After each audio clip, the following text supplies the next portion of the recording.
Israel's Ethiopian community is rallying against police today in the wake of Israeli-Ethiopian Solomon being gunned down by an off-duty cop earlier this week. And despite being rushed to the hospital after the shooting, Teka succumbed to his wounds. As a result, hundreds of livid members of the Ethiopian community engaged in a contentious protest on Monday night all across the entire country. And demonstrators blocked traffic, threw stones, and launched fireworks, resulting in the injury of 3 officers. Then in the meantime, the police officer in question is being kept under house arrest.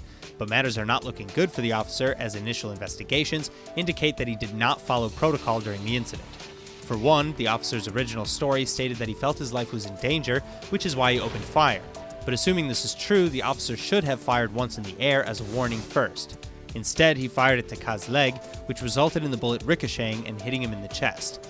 That's why the Association for Education and Social Integration of Ethiopian Immigrants is now accusing the police of trying to do damage control as it continues to face allegations of racism towards the Ethiopian community. And whether those allegations are true or not, the numbers are worrisome. Since 1997, 11 Ethiopians were shot and killed by police. The police, though, say that this was an isolated and unfortunate incident, and should not reflect the force's overall attitudes towards the Ethiopian community.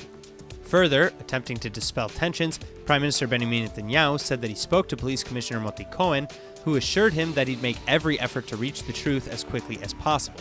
However, don't expect these protests to die down anytime soon. The community said that it's prepared to launch a nationwide protest in earnest, much like the mega protests that rocked Israel in 2015. And you might remember that those protests resulted in a mega standoff between police and members of the Ethiopian community in Rabin Square, the heart of Tel Aviv.